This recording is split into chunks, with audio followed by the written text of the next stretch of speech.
So during the recent Nintendo Direct, Nintendo announced a Star Fox demo. Yeah, a demo for the brand new Star Fox remake.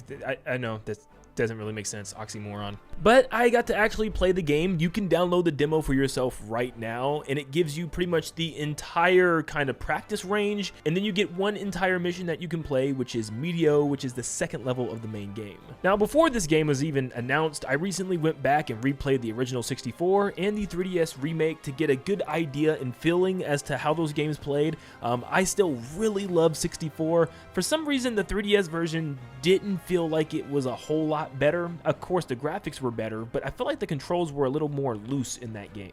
But immediately jumping into the practice range, I felt that these controls were absolutely buttery smooth perfect. Every movement, every tilt, every angle, the R-Wing cooperated perfectly. It does not have slowly defined moves like specific tilts and angles when you go up and down or left and right. It moves very much like an arcade shooter, like you're grabbing the plane and literally moving it around the screen with a cursor. Now, I don't know if anybody would really want more realistic air movement, but personally, Star Fox has always been an arcade shooter and supposed to be that way, and I love it. The tilting of the R-Wing to the left and to the right feels really good. The boost and the slowdown is perfectly on the X and B buttons respectively, and the bomb is on the Y button, and everything just feels perfect. One thing that I notice is that the speed up and slowdown have very distinct animations on the R-Wing. Like the slowdown opens up the hatches and the flaps. Now, I can't remember if the original even had this, but the 3DS version definitely did, but it just looks so much cleaner and better here. The button scheme this time around is also a lot better for somersaults and U-turns. It's just up for somersault on the D-pad and down for a U-turn on the D-pad, instead of having to do a combination of like boost and pull back or brake and pull back.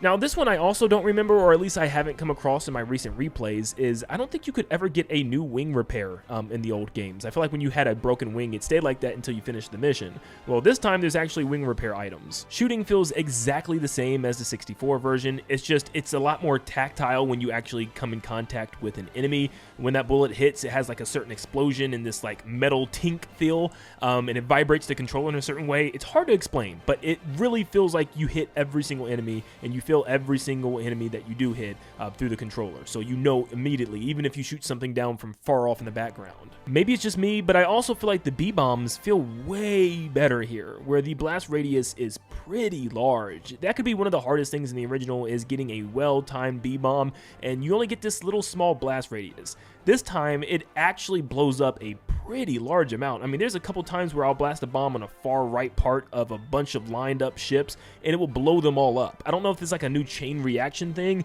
but this definitely wasn't a thing in the original. I feel like I often shot bombs, and it only blew up half of the group of enemies. Now, they do give you a section where you can try out the mouse mode stuff, and honestly, it's just not for me. I mean, if I was at my desk, I was playing it in my family room, so I was trying to play it on my ottoman. It wasn't working that great. I mean, it was working really good. I mean, I don't have any problems with the aiming or anything like that. It's more of just using the Joy-Con as a mouse is just strange to me. The thing, even though it's bigger than Switch 1 Joy-Con, it's still very small, and trying to hit other face buttons in order to throw bombs or, you know, push the stick while it's on its side was very strange.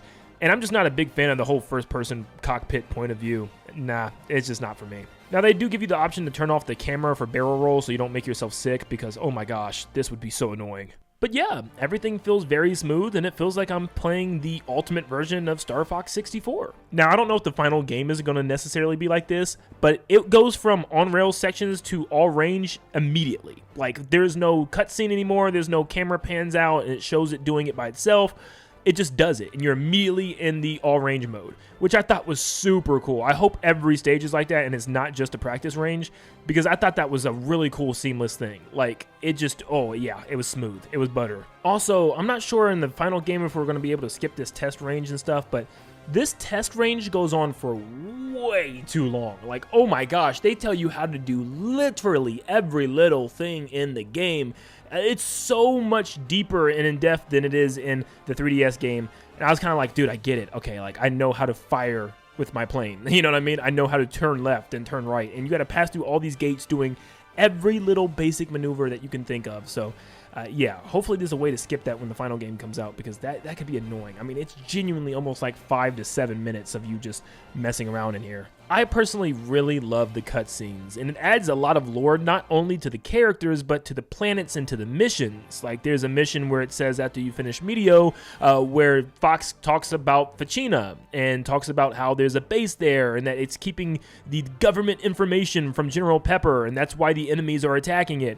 We really don't know why we are at each planet when it comes to the original game, what we're doing there, what's the history and lore behind that planet, because yeah, we never really had a reason for why we went to each planet. It was just like, oh yeah, that one's next on our trip to Venom, but now it actually tells us why we're going to each planet. It gives us a little bit of a background, and I really like that. I don't know how deep each planet and each mission is going to go with its storytelling, but there's like 2 completely different cutscenes you'll get depending on your trip through Medio. If you take the warp hole, it'll give you a completely different cutscene than you fighting the boss and playing the level the normal way. Now, I think the voice acting is really good. Falco's still a little iffy on me. I don't know. His voice sounds a little too edgy at times. We'll see.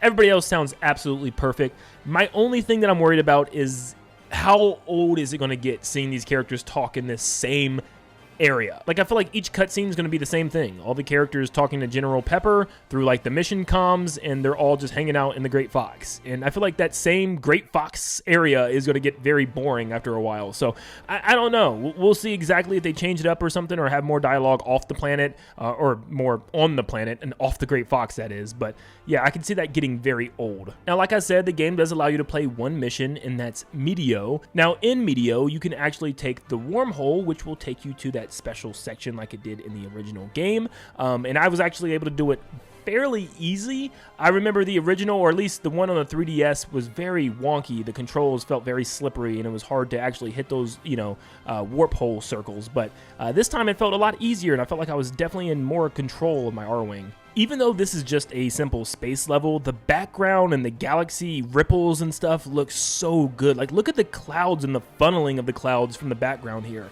It's absolutely stunning. For a while, I held Luigi's Mansion 3 up for being one of the best looking Nintendo games I've ever seen. But it looks like Star Fox might take the cake here, because goodness gracious, this game is beautiful.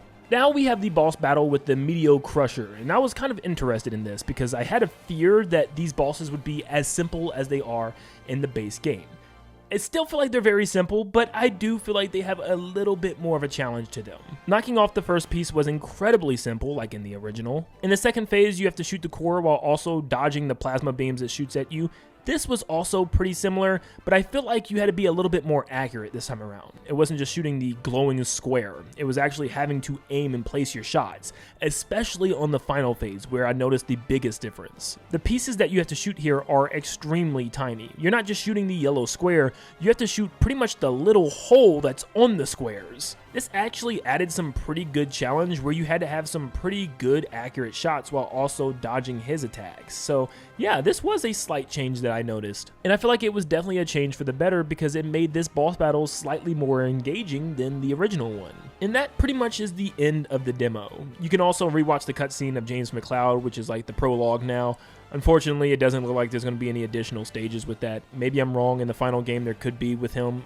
I don't know so far. Also, real quick, while I'm at it, Fox had a little bit of weird dialogue in the beginning that I don't know if I liked. Like, I think Peppy was talking about his dad and stuff and the original crew, and Fox is like, well, this is my crew now. Like, we're not talking about him. Almost like, forget my dad. You know what I mean? I was like, whoa, wait. He's supposed to love his dad, and he's supposed to be doing all of this because of his dad as well, and to, like, avenge his father. So that, I don't know, that was a little strange to me. I was like, whoa, calm down, Fox. What are you saying here? But I can already tell this is going to be possibly, if not guaranteed, the best Star Fox game in the series. It takes a game that's already beloved and just makes it beautiful, adds cutscenes, and absolutely perfect gameplay when it comes to the controls and the movement of the R-Wing.